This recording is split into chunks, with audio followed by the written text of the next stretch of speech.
President Joe Biden's presidency is in a tailspin, and the bad news keeps piling up for the commander-in-chief.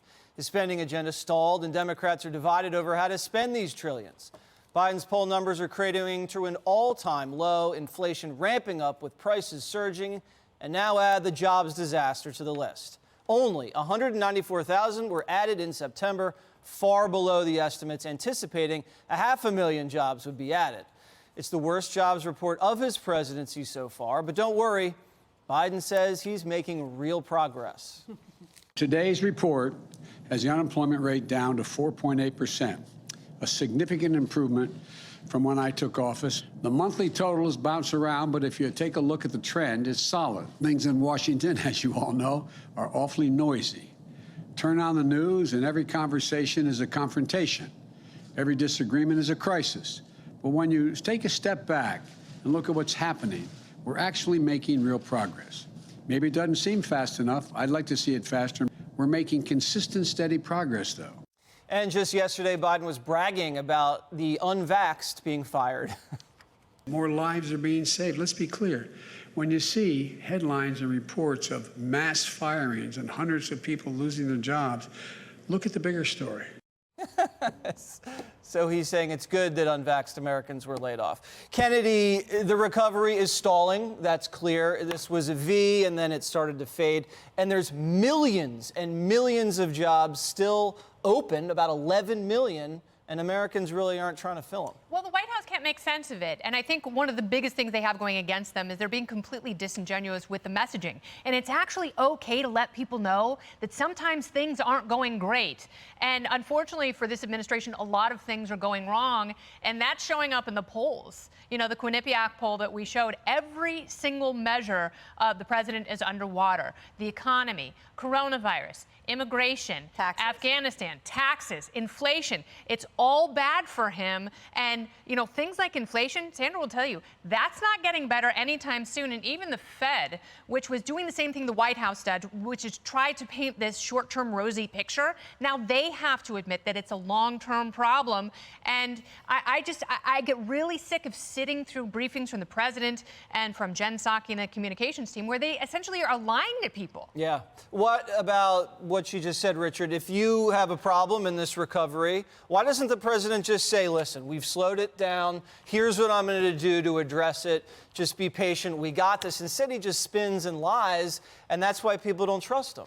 Well, listen, I tend to agree with Kennedy here. I think that the White House could have come out today and said, listen, this is not the best jobs report, and this speaks to why we need the Build Back Better plan. And I think he could have made a pivot to talk about how this one thing we saw in this jobs report were a lot of the losses of jobs were to women, right? A lot of women lost jobs in this report, which speaks to the fact that, you know, a lot of women aren't going back to work because they have childcare issues. A lot of women aren't going back to work because of wage issues. All things that Biden has talked about over and over again, addressing in the Build Back Better plan. So this has been a great opportunity for him to say, hey, it's not going well, but when we pass this plan, women will be able to have some help when it comes to paying for childcare, so they can go back to work. They can be back in their offices and don't have to worry about how they're going to pay the mortgage that now is early childhood education for many families. So I would hope to see this president come out and really talk about what his agenda is and how his agenda could move the whole country forward, not just Democrats, not just Republicans, but the entire country. Yeah, it's weird because Greg was saying in the green room how he was happy that women were not coming back and they deserve to stay home. Yes,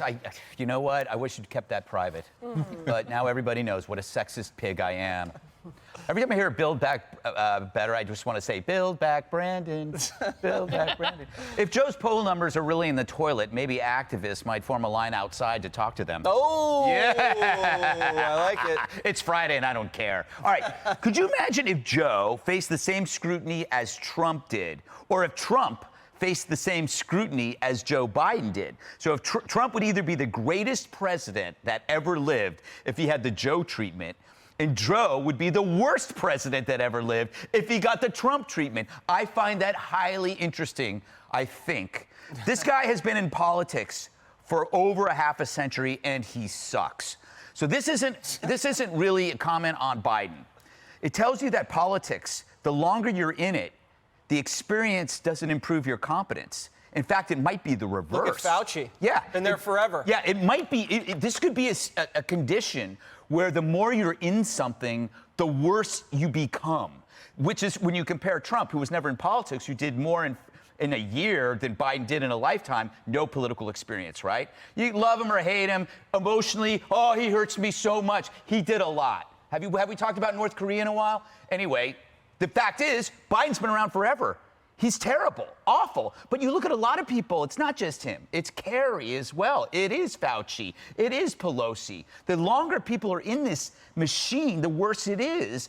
And I don't know what the answer to it is, except maybe we stop electing these lifers, force them out. And he blames everything on COVID, Sandra. That was a little disconcerting that the COVID excuse was still there when explaining the miss on the jobs report. I feel like I want to just do a bit of a service to our viewers and say that I was just chatting with Larry Kudlow and probably he would take every reason to criticize this jobs report. He feels like the media actually really got this wrong and that there was actually some really notable gains in the jobs report that we should highlight. The big drop that held back that headline job growth number was the local government education jobs fell 144,000. There was otherwise gains. People are going back into leisure and hospitality.